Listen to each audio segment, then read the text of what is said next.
Morning, first grade. I'm sitting here with Gordon, and I have Junie B. Jones, so I thought I would share a chapter with you with my dog this morning.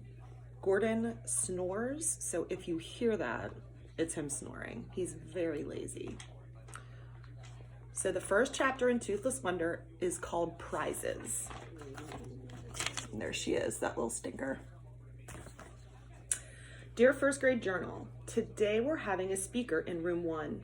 She's going to tell us about recycling. Recycling is when you wash your trash, I believe. Mr. Scary said to write in our journals till the speaker gets here. Only I don't even feel like writing today because I have a loose tooth. That's why.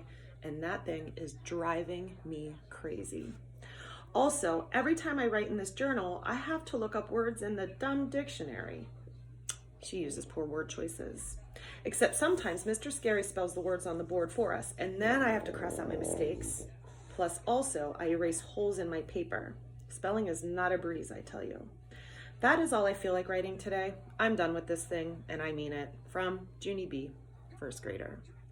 I put down my pencil and I opened my mouth. Then I reached in my finger and I wiggled my tooth. That thing has been loose for a very long time. Only no matter how hard I wiggle it, it still won't come out. I pulled on it a teensy bit. Oh, wow, that hurt. You dumb bunny tooth, I said. May turned her head and looked at me. May sits next to me in room 1. She is not a pleasure. You shouldn't say dumb bunny, Junie Jones, she said. Dumb bunny is not a nice word. I raised my eyebrows at her. Oh, really, I said. Well, thank you for telling me that, dumb bunny, May. Just then, May's face got puffy and red. Don't say that word, I told you, she hollered. My teacher stood up at his desk. Problems back there, girls? He said. Yes, Mr. Scary, said May. There's always a problem back here, and her name is Junie Jones. I stamped my foot. B, May, I said. B, B, B, B. You're always forgetting my B. Mr. Scary closed his eyes. Please, girls, can we just have one morning without any spats? I looked surprised at that man. But I didn't even spat, Mr. Scary, I said. My mother doesn't let me spat, not even on the sidewalk. After that, I went up to his desk and I smiled, very cute. I have a loose tooth, I said. Would you like to see it, Mr. Scary? Huh? Would you? I opened my mouth and I wiggled it for him. See it? See how loose it is? It is a loosey-goosey, isn't it? I said. He smiled. Wow, it really is loose, Junie B., he said. And it's a top tooth, too. Losing a top tooth is the best. I looked puzzled.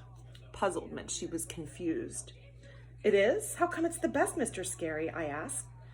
Is a top tooth funner than a bottom tooth, do you mean? Because last year, I lost a bottom tooth, and I didn't actually get a kick out of it. My teacher did a chuckle. But when you lose a top tooth, your smile looks really cute, Junie B., he said. And when your new tooth comes in, you'll start looking like a big kid. I did a gasp at that news. A big kid? I said, really? I'm going to look like a big kid? Mr. Scary nodded. Sure you are, he said. Here, I'll show you what I mean. He looked around the room. Class, does anyone in here have their big top tooth yet? If so, please raise your hand, he said. All of the children looked and looked at each other, but no one raised their hand. Mr. Scary was surprised. Really, he said, no kidding. No one in our class has lost a top front tooth, huh? He turned around and shook my hand. Well, congratulations, Junie B. Jones, he said. It looks like you're going to be the first person in room 1 with a big top tooth. I felt very thrilled. Thank you, I said. Then I skipped back to my seat and I sat down real proud. May did a huffy breath at me. A big deal. What's so special about losing your top tooth, she said. Everyone in our whole room is going to lose their top teeth, Junie Jones. It's not like you're the only one, you know. I did a huffy breath right back at her. Yes, May, I know I'm not the only one, I said, but I'm the first one, and the first one is the winner, so there. Ha ha, on you. May crossed her arms. Well, if you're the winner, then where's your prize, huh, Junie Jones? I don't see a prize, do you? I tapped my fingers kind of stumped. Then I hurried back to my teacher's desk again, and I patted him on the shoulder. Okay, here's the thing, I said. The children are wondering, where's my prize for being the tooth winner? And so, how would you like to handle this situation? Mr. Scary did not answer right away. Finally, he shrugged. Well, the truth is, there aren't any prizes, he said. I wasn't exactly running a contest, you know.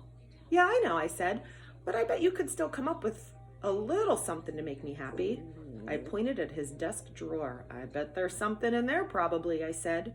Teachers always have good stuff in their desk drawers, right? And so, why won't we take a little look-see? Mr. Scary ran his fingers through his hair. Then at last he opened his drawer. Whoa, is that a stapler I see there? I said. A stapler would be good, don't you think? I could really pound that thing, I bet. So if you'll just hand it over, I'll be on my way. Mr. Scary shook his head. No, Junie B, he said, no stapler. I looked some more. Hey, hold the phone, I said. Is that Tums I'm looking at? Yes, it is Tums, Mr. Scary. You've got Tums like my Grandpa Miller. And so I bet you suffer from gas and bloating. Am I correct? Mr. Scary quick closed the drawer. Then he went to the supply closet and got out a piece of shiny silver paper, and he scribbled a star. He cut it out and pinned it on my shirt. There, he said, that's your prize for your tooth, okay?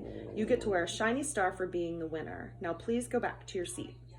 I looked down at my star. Yeah, only I don't actually think this is your best work, I said, kind of quiet. Mr. Scary pointed to my desk. He was not having a good morning, I think. I went back and sat down. May sneaked a peek at my star. I tried to act proud of it. Well, what do you know? A prize, I said. May did a mad breath and a quick turned away. I looked down at my star again. This time, it looked prettier, I think. There they are. Junie B and May. And the next chapter is called Uncle Lou. So we'll tackle that one tomorrow morning. I miss you guys so much. Hold on, let me get a good shot of G here. There he is. All right, guys, have a great day.